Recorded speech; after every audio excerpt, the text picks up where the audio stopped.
こんにちは、皆さん。こんにちは。今日は普通の土曜日です。今日は日本の社会問題について私の友達たちにインタビューをしようと思います。ちょっとインタビューの前にさっき言ったとってもおしゃれなカフェの動画をご覧ください。ここが今日私たちが来たカフェです。中には3つお店が入っていて、1つはオリゴというイタリア人がやっているイタリア料理屋さんと、アンゴロカフェ。これはカフェです。そしてイブーというお花屋さんもあります。行ってみます。お店の中にはお花屋さんもあります。とっても綺麗なお花です。お店に来てください。はい、ありがとうございます。お忙しい中すいません。そしてこの奥はオリゴという名前のイタリア料理のレストランです。天井がすごく高くてすごく素敵です。すごい。皆さん聞いてください。ここのオーナーシェフのマテオさんです。こんにちは。こんにちは。よろしくお願いします。ありがとうございます。マテオさんは何年前にここに旅行に来ましたか？2 anni fa. Dai, due anni fa. 2 anni fa siete venuti qui per viaggiare. Sì. Poi mi sono innamorato della città di Kanazawa e c'è stata la possibilità di aprire il ristorante e adesso mi trovo qui a vivere da circa 2 anni. だそうです。すごいです、本当に。ありがとうございます。すごいですね。本当にすごいです。ラ・マルゾッコっていう。ラ・マルゾッコ。これはイタリアのラ・マルゾッコというエスプレッソのマシーンです。とっても美味しいイタリアのコーヒーが飲めます。I interviewed some of my friends about the top 2 social problems in Japan, which a famous Japanese YouTuber recently shared with us.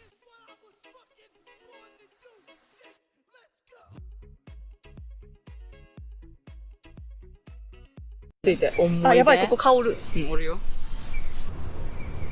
なんかその学校にもうついてけんくなったら結構、その道しかないみたいな感じや、日本って。ああ、そうか。多様性ないやろ、日本って。うん。日本に多分多様性がちょっと少ない。だからダイバーシティがないってことでしょ。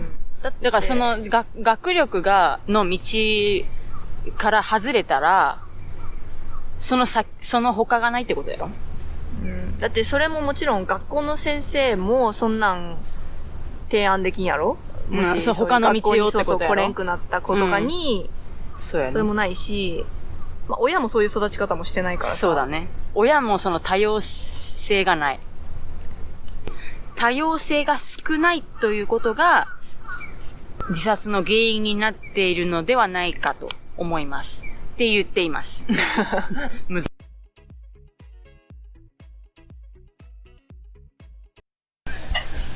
殺率が上がってるのはなんかしょうがないことかなって思ってて、日本の教育っていうのはこのダメなところがフォーカスされがちになると思うんですよ。じゃなくて、もう外国がどういう教育をしてるかはわからないですけど、もっといいところに焦点をフォーカスしていく。そう、フォーカスできないと自殺率っていうのは下がっていかないのかなと思ってますね、個人的には。日本ってそのみんなと同じでその中で成績が優秀な人が評価されるっていうか、個性よりはある程度みんなと同じ意見を持ちつつ、そこの成績がいいと評価される。そうなんですよ。だからいいところを伸ばすっていう。ここすごくいいねみたいなのを先生の裁量じゃなくて、もっとなんだろうな、学校のプログラム的なところで補っていけるシステムがないと難しいのかなって思いますね。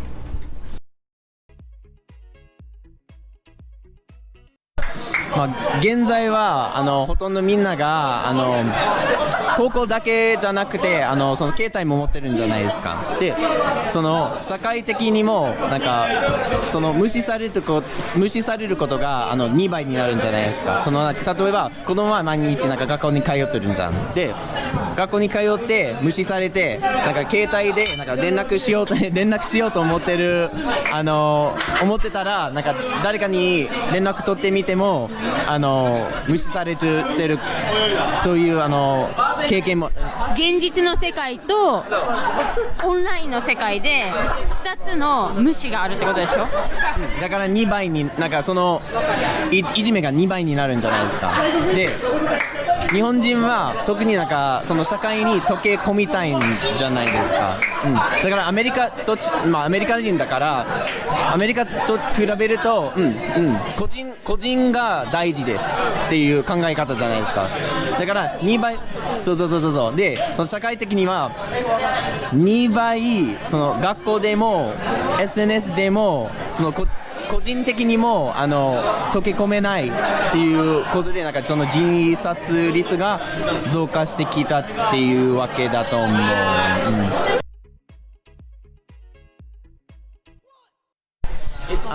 実際に話すことが一番大事だと思います。例えばアメリカでは高校生の時からずっと勉強してて日本人の先生もおったしその日本人先生に積極的に話そうといつもしていました。で大学もいろんなイベントなんかを行ったりしてそのことで日本語の能力がだんだん上がってきたと思います。話すことが大事だと思います。だから書くことなら書いてめっちゃ時間かかるない。だから時間かかることじゃなくてその即座に話さないと全く友達もできないし自分の意見を伝えることもできないしっていうわけで、話すことが大事だと思います。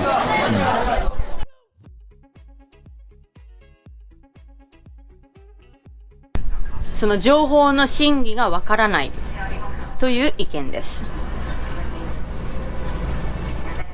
だよね。大人の自殺の方が増えているかもしれないということです。増えている日本で。理由は何だと思いますか。いやそれが分からんやろ。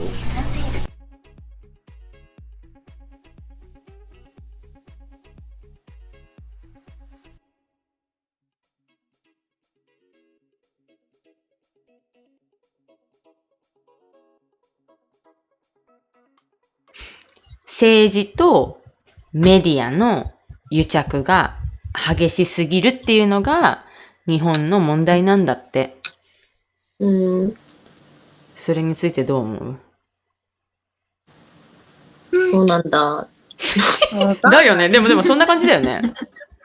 そんな感じだよね。しかもさ、全然身近じゃないもん。身近じゃないし、しかも友達とかと一緒にこうやってさ、電話しててもそんな話しないよね。しない。しないよね。しない。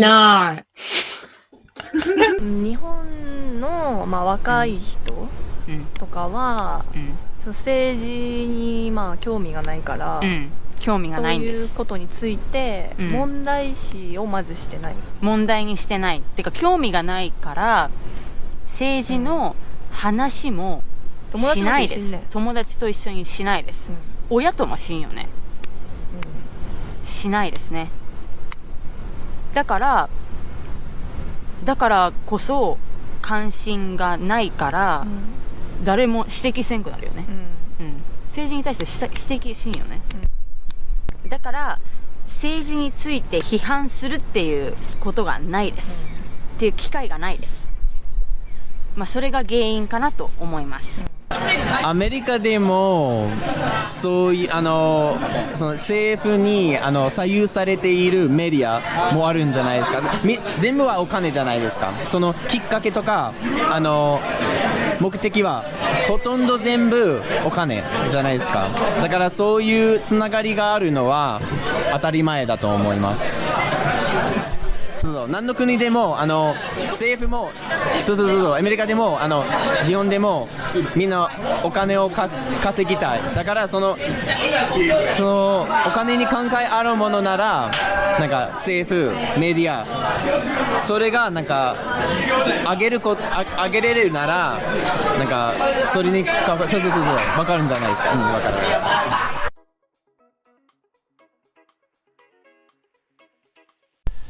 それに関してコメントない。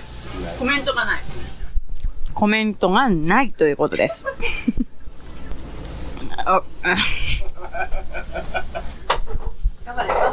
じゃあ思うも何もメディアは政府を攻撃しとるかに癒着しとるはずないです。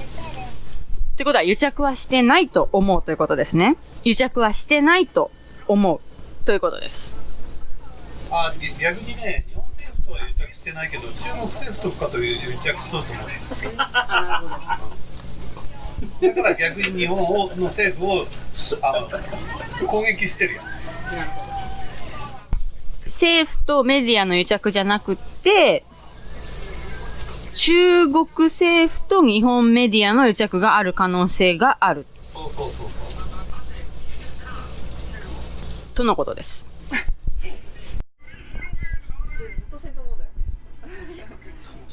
じゃうちらの戦闘モードは自分が戦闘モードなんですよ。そういう目で見とるから、そういうことは。